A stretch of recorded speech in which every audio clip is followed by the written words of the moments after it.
Bonjour à tous, aujourd'hui on se retrouve pour la présentation du spinnerbait. Donc alors pour commencer, dans la famille du spinnerbait il y a deux grands types.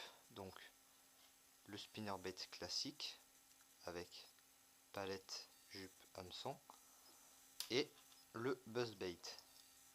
Donc le buzzbait, qu'est-ce que c'est pour ceux qui ne savent pas? Alors le buzzbait il va s'animer principalement à fleur d'eau, donc c'est-à-dire juste en dessous de la surface. Et cette hélice là, elle va brasser l'eau. En même temps, donc elle va brasser l'eau, elle va tourner, elle va taper dans le petit bitonio là. Donc ce qui va faire beaucoup de bruit, ça fait un espèce de petit sifflement. Donc ça se ramène plutôt vite. Je vous ferai une petite démonstration plus tard. Donc le spinnerbait en lui-même, qu'est-ce que c'est? Donc c'est un, on peut le qualifier d'hybride entre le leurre dur et le leurre souple. Pourquoi? Donc parce qu'il a les palettes comme une cuillère à leurre dur tout simplement. Et une jupe d'un leurre souple avec tête plombée, exactement comme à leurre souple classique. Donc pourquoi utiliser ce leurre là? Vous allez me dire. Moi la première fois que j'ai vu un spinner, j'étais un peu sur le cul. Alors tout simplement parce que ça passe partout. Le spinner est passé en milieu encombré, par exemple sur une branche il va passer comme ça. Sous une branche il va passer comme ça. Il ne va quasiment jamais s'accrocher. Donc moi qui pêche quasiment que les herbiers, c'est vrai que c'est énormément pratique. Ça va vous permettre de pouvoir pêcher dans des arbres morts, enfin dans des postes vraiment excellents et qui sont très difficiles d'accès avec d'autres leurres. Donc par exemple des poissons nageurs avec deux triples, on s'accroche énormément. Donc voilà. Donc en ce qui concerne l'animation, on verra ça plus tard au bord de l'eau. Donc maintenant on va parler de la customisation du leurre. Donc la customisation, c'est ce que c'est l'amélioration du leurre en lui-même. Donc pour customiser votre spinnerbait, qu'est-ce que vous allez faire? Là vous voyez que il y a un espèce d'accroc sur la tête plombée pour pouvoir ajouter un trailer. Donc le trailer, qu'est-ce que c'est? Le trailer, c'est un leurre souple que vous allez mettre sur l'hameçon lui-même. Donc ça va rajouter de, comment on dit, du volume et de l'attractivité à votre leurre. Donc pour un spinnerbait comme ça, moi je l'utilise pour le black bass et la perche. En général, je ne mets pas de trailer, pas besoin. Pour des poissons comme ça, un spinner comme ça, assez de volume. Donc moi je choisis les bouillas. Donc spinner bouilla. Celui-là c'est pour le brochet, c'est un bouilla. Et le buzzbait c'est un bouilla aussi. Ça c'est un Dr Spinnerbait de Delaland que j'ai voulu essayer parce qu'il a les branches qui sont totalement flex. Et c'est pas mal du tout. Alors pourquoi les bouillas? Donc petite parenthèse, hein. Primo ils sont pas chers et ils sont d'excellente qualité. Enfin avec moi je pêche le brochet, je le pêche quasiment qu'au spinner et il est jamais eu de problème. Donc maintenant revenons à notre customisation. Donc tout simplement donc ça se monte comme une comme à leur soupe classique, hein. Donc, hop, hop, hop. Voilà. Voilà. Donc tout simplement. Hein, là c'est un petit Sandra rouge. Pour les trailers, moi ce que je vous conseille c'est de prendre soit des trailers rouges, soit de couleur fluo. Pourquoi rouge? Parce que signal 100 et fluo, donc vous voyez mes spinners ils sont quasiment tous fluo. Parce que c'est une couleur qui tape très bien pour le bass, perche et brochet. Donc pour les donc là c'est un petit Sandra, hein, même si je mets quasiment jamais de spinner, de trailer pour les petits. Pour les gros en revanche, j'utilise ce genre d'imitation écrevisse. Alors pour les gros, j'adore vraiment les qu'il y ait deux parties sur le trailer, qu'elles tournent chacun de leur côté. Je vous montrerai ça tout à l'heure dans l'eau. C'est vraiment excellent. Donc pour continuer dans la customisation du leurre. Donc on a pu mettre un trailer. Et maintenant on va mettre un truc que moi j'affectionne très particulièrement, c'est l'hameçon chance. Alors, l'hameçon chance, qu'est-ce que c'est? C'est un hameçon qu'on va rajouter sur le spinner, qui va tenir droit et qui va piquer le poisson quand... enfin, comment dire, enfin, ça va vous aider à ne pas manquer les touches, quoi. Et c'est vraiment juste excellent. C'est très utile. Vous pouvez vous les fournir dans votre magasin de pêche ou sur internet. Moi, je l'ai commandé sur internet personnellement. Donc, on va voir comment ces hameçons chance se montent. Car moi, j'ai un peu galéré à trouver au début. Donc, attendez. Il faut juste un ciseau. Voilà. Donc, vos hameçons chance, ils seront fournis avec un petit tuyau en plastique comme ça. Donc, vous coupez une petite bague. Hop. Toute petite, hein. Voilà. Juste comme ça. Vous voyez, il y a un œillet. Vous la passez sur l'œillet. Et ensuite, vous piquez l'hameçon du spinner dans l'œillet recouvert par la bague en plastique. Attention. Voilà. Donc là, vous voyez que votre hameçon chance, il tient.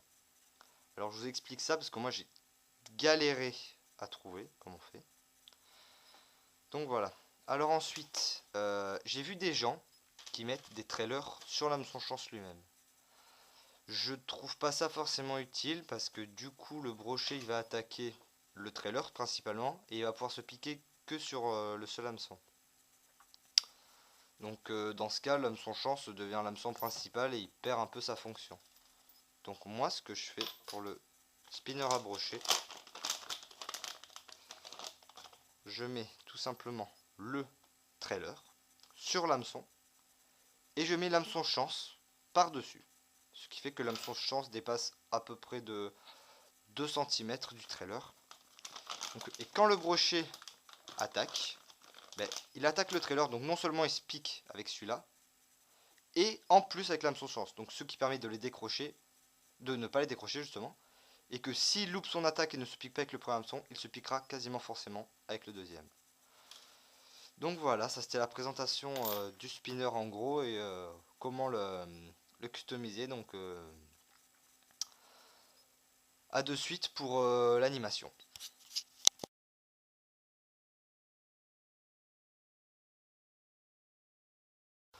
Donc rebonjour à tous. Donc là on se retrouve au bord de l'eau pour l'animation du spinnerbait. Donc là c'est parfait comme situation parce que primo l'eau est trouble et secondo elle a énormément monté. Donc ce qui veut dire qu'on voit pas les obstacles. Donc c'est pour ça qu'il faut un spinnerbait. Et justement avec l'eau trouble, un spinnerbait fluo comme moi j'utilise, c'est parfait. Donc pour l'animation, tout simplement, je vais vous montrer ici. Hop, alors on lance, hein, normal. Voilà, et là on mouline en linéaire et hop on fait une accélération. L'accélération qui permet hop, de faire dégonfler la jupe et quand l'accélération se termine, la jupe regonfle. Donc il y a plein d'animations différentes hein, qu'on peut faire.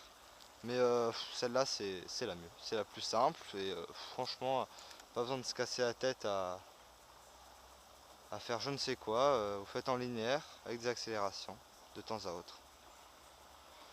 Alors après par contre, pour l'animation, vous faites comme vous voulez, vous pouvez laisser couler si vous voulez. Et puis hop, si vous voulez laisser couler, enfin c'est vous qui choisissez la profondeur de récupération. Donc si vous laissez couler, vous pourrez hop, récupérer profond. Pour récupérer à fleur d'eau, milieu d'eau. C'est vous qui choisissez. Donc voilà, donc pour l'animation, moi c'est ce que je conseille. Après, c'est comme vous le sentez, hein, mais voilà. Donc là, par exemple, je laisse couler un peu, je récupère, et hop, une accélération. Et hop, une accélération. Doucement, doucement, et hop, une accélération. En général, c'est pendant ces phases d'accélération que le poisson va mordre. Donc voilà, petite parenthèse aussi pour montrer l'efficacité du spinner avec sa capacité de non accrochage. Donc là, voilà, bon, un petit fail, mais vous voyez, je joue un spot. Puis hop, je peux repasser par-dessus les herbiers en suivant. Il ne s'accroche pas. Donc voilà, on va refaire. Hop.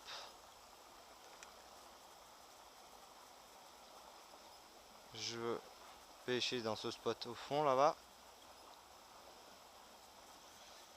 Voilà, je repasse sur les herbiers. Ça ne s'accroche pas. Donc voilà, donc vous avez tout vu un peu pour le spinner. Donc j'espère que ce petit tuto vous aura été utile. Si vous avez des questions, bah, n'hésitez pas.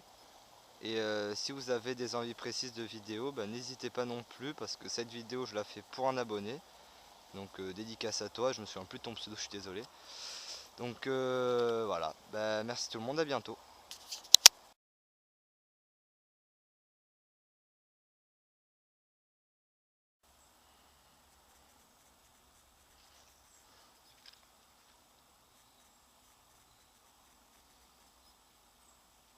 Ouais. Wow. Donc voilà, une grosse perche prise au spinner. Donc avec le petit bouilla, c'est 5 grammes je crois. Oh elle est belle. Ouh elle est belle. Franchement ça fait plaisir. Donc voilà, donc oh, pendant... oula. Superbe. Vraiment belle. Attendez, hop. Ah là là là là. Pas se laisser faire. Ne veut pas se laisser faire. Attendez.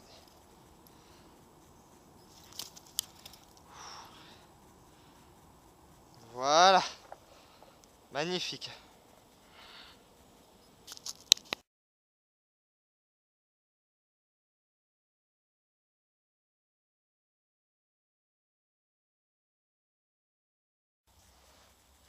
Voilà, donc ma sublime perche, vraiment belle, de 30 cm. Donc avec le spinner fluo bouilla 5 grammes.